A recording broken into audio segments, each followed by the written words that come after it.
The above experiment was quoted by Dr. Paul Pearsall in his book The Heart's Code. We live in a world of extremes. On one end, there are people who believe that everything is matter and material, and our life on this planet Earth is random and meaningless. On the other extreme are people who believe that matter and energy coexist, and mystical experiences is a possibility, and life has a purpose and meaning. Between these two extremes, many of us are confused, don't know where to go and how to make sense of these two extremes. One of the masters from Heartfulness Meditation from Ramchandra Mission spoke about this book and the importance of heart, which connects these two extremes. Welcome to another edition of Book Your Health with Dr. Suresh Kumar Vannamatla. I'm a medical doctor, dietitian, life coach, entrepreneur, public speaker, and I train corporates, dietitians, and holistic practitioners. And also, I'm a barefoot runner. The Heart's Code. What's the book about? The book speaks about cardioenergetics. What is cardioenergetics? And everything about cardioenergetics is explained in two parts. In the first part, Dr. Paul Pearsall gives us the background, the scientific background about the possible role of heart rather than just being a mechanical pump. And in the second part, he speaks about the possibilities that exist outside of the physiological function of heart. About the author, he is a psychoneuroimmunologist and he's graduated from University of Michigan and Wayne State University. So, what is cardioenergetics? It is the field that combines findings from cardiology, cardiac psychology, energy cardiology, neurocardiology, psychoneuroimmunology, and basic principles of quantum physics. So, the basic premise of this cardioenergetics is energy and information are interchangeable, and this information or energy is conveyed and communicated by the heart. For example, if we see an object and light energy reflected from that object reaches our eye, and this energy is converted by retina into electrical energy and goes to visual cortex of our brain and interpreted as information. Similarly, when we hear a voice or a sound, this sound energy is converted by our ear into electrical energy, goes through nerves to the brain into auditory cortex, again interpreted as information. So all the information that we perceive or receive is perceived, all the information that we see or perceive is converted into energy, and finally it is interpreted again as information. So energy and information are both interchangeable.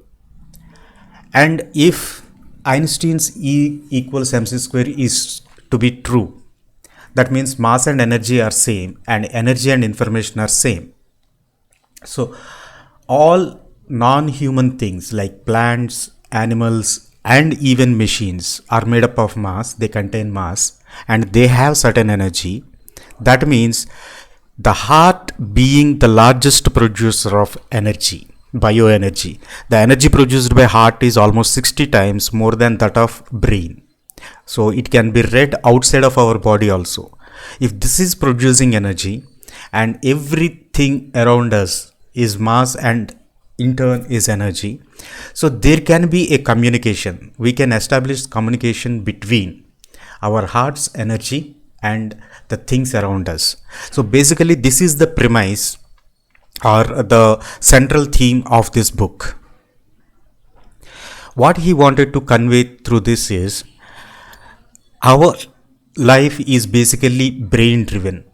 So all the thoughts and emotions we experience and the decisions we make and the actions we take up all are derived from the brain. Basically we are all brain focused. What he says is, instead of the constant dialogue between our body and the brain, So he proposes a triune mind where the adaptive nature of brain, which main purpose is to protect ourselves from external environment, and the intelligence of the body with its self-healing capabilities, and the energetic nature of heart which balances these two.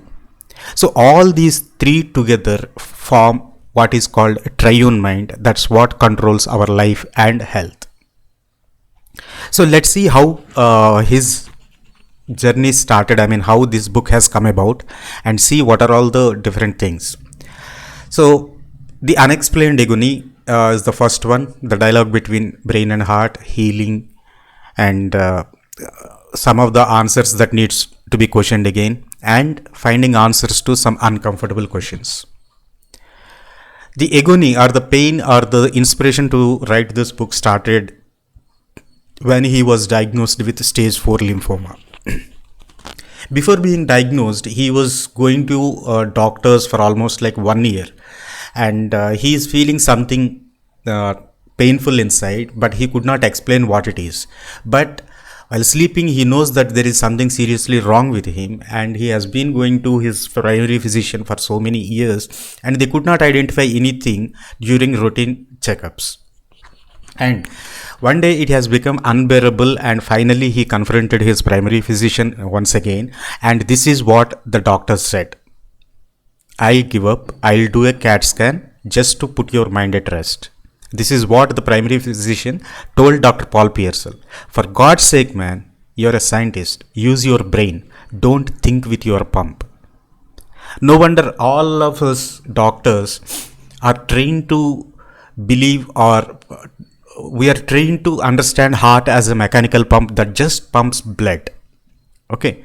And when we think with brain rationally and analytically, there is nothing wrong with his body, but in his heart he knows something is wrong inside his body. When he's sleeping, I mean, when you put your mind at rest, that's only when you can hear to your heart. That's what he says in the first chapter itself. So finally they do a CAT scan and they discover stage 4 lymphoma. That's how it starts.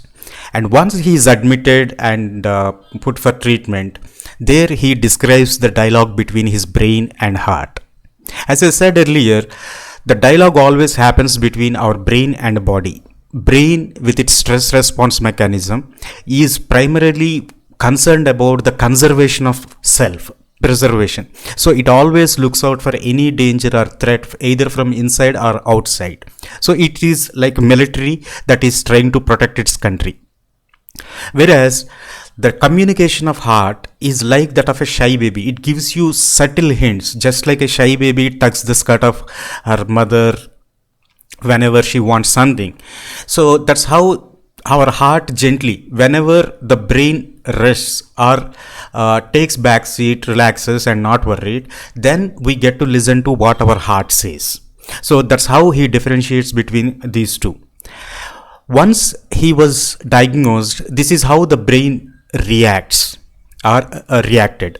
So it tried to deduce what could be the cause, and very angry, why only me, and try to point out what could have gone wrong. All this is because brain cannot accept others as part of self. Okay, it's always xenophobic. So anything outside of self, outside of our own known territory, brain becomes worried. Whereas the heart, when the brain is at rest and he is listening to his heart and what his heart has to convey, the heart is like comforting, like a mother and like a close friend. So what his heart says is, you do not have a cancer.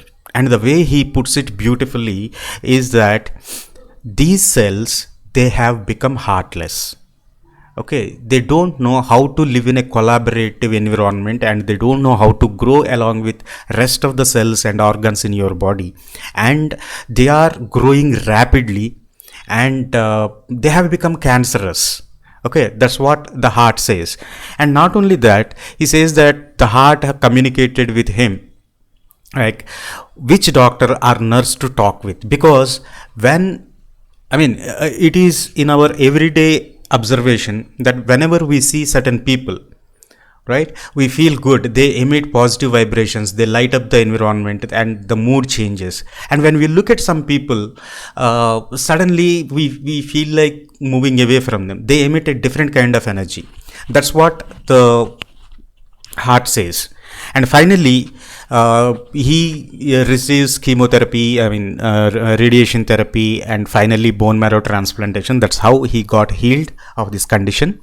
And how he describes this healing is, it is the intelligence of biomedicine and the memory of healthy transplanted cells. Those cells who knows how to live in a coordinated environment. So they have come and implanted new memories into the body. And finally, the integrative healing energy of the heart. This is how he describes the whole process. And this is not about the book is not about his story. His story is like hardly 2 to 3 pages. That's it. But the kind of information he puts it, that 2 pages is enormous. Okay, till now we are discussing, we have not gone into the central theme of the book. The central theme of the book is all about this capabilities of heart beyond being a thoughtless mechanical pump. So that he explains in the first part with all scientific evidences, even the experiment that I quoted in the initially. So countless examples he gives like that. Okay, and everything is structured in such a way that it makes all sense to believe that heart is capable of doing many things. And some of the answers, we believe that they are the answers for our problems. But look at what William Osler, the father of modern internal medicine, said in 1897. So he is talking about atherosclerosis, that is the pathology behind heart disease. He says that the nemesis through which nature exacts retributional justice for the transgression of her laws.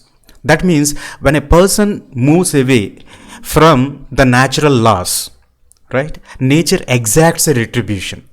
Okay, so that is what he proposed in 1897. Until 1950s and 60s, the doctors are not able to relate or to come out with scientific evidence to prove what he is proposing. He also says that a keen and ambitious man, the indicator of whose engine is always at full speed ahead. That means we are driven by brain, right? Our ambitions are to achieve something, and we are not listening to or following the natural laws while doing so. So what he says is, what Osler was describing, the undisciplined brain governing a heartless body. So the theme here is, if we identify that the heart is the one which is sending energy to all parts of the body and receiving information, and if we let our heart instead of brain, okay, to govern things of our life, we will not be going through such kind of health issues as heart disease or cancers or any of that thing. So he proposes that the type A lifestyle. So whenever we see a heart patient or a cancer patient, we try to attack the disease. Okay, instead of bringing the person to the balance, okay, whatever is going wrong with the person, we try to attack the disease, not the cause of the cause. That's what he says here. And some uncomfortable questions, right? So in this book, he talks about heart transplant patients. He interviewed 73 heart transplant patients and their families. 67, because he being a survivor of bone marrow transplantation, he wanted to understand whether whatever he experienced, did other people also experience the same thing. So 67 other organ transplant recipients and 18 donor families. And all these things, and on top of that, he is a scientist and he is a cardiac psychology head, and he worked with transplant patients all his life. So in this, he talks exclusively about heart transplant, and the evidence he brings about basically comes from the heart transplant patients, and the book revolves around how these heart transplant patients' experiences are giving us some new perspective about heart. So here he mentions again, this is in the initial 10 pages of the book, okay, the heart that found its body's killer. Well, in a conference of psychiatrists where he was presenting, he narrates a story. So he proposes that the cellular memories and the role of heart in forming behavior and all this stuff. One psychiatrist comes on stage and explains a story. She narrates the story of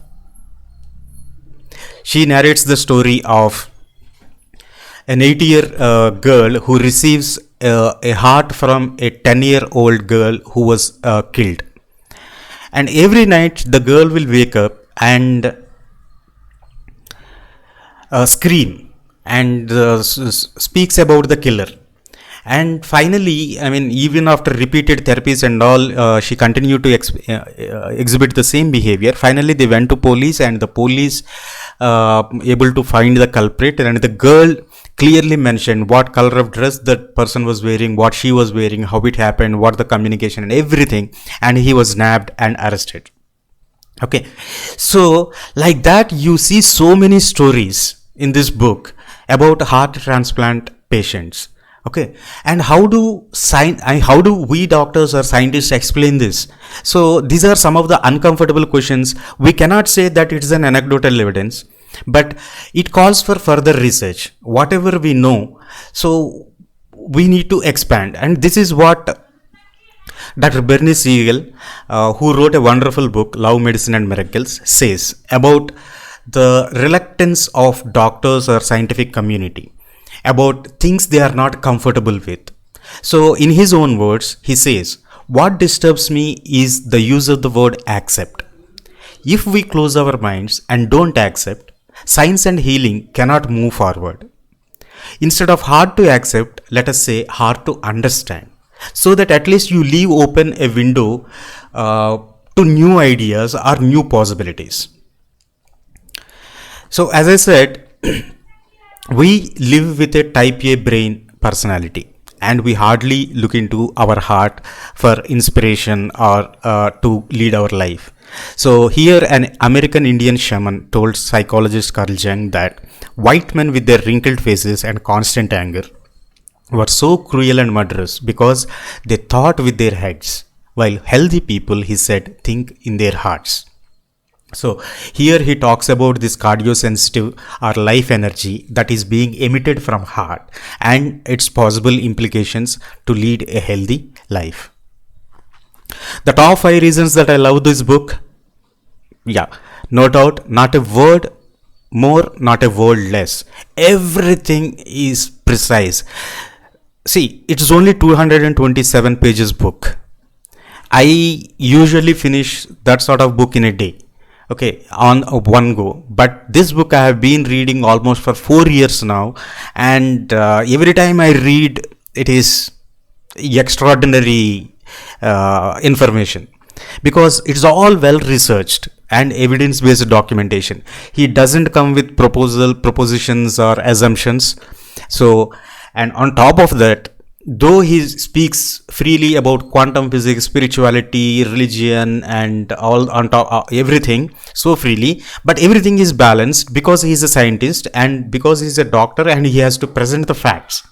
So he maintains a fine balance. I mean, it is not a philosophical discourse where freely you can throw out your opinions or whatever assumptions, but it is a very well balanced presentation. And I mean, I love any book that comes with rich bibliography. The kind of references he gives for each chapter, each line, and each statement, whatever he supports with an evidence base or a research article or a book or some publication. So the bibliography opens up your mind into so many new possibilities and perspectives. So this is the book, and I wish you read this book and find out for yourself. I didn't reveal much about the book, much what is there in the book, but it's all about the book, why you should read it. Thank you, and I'll see you in next episode.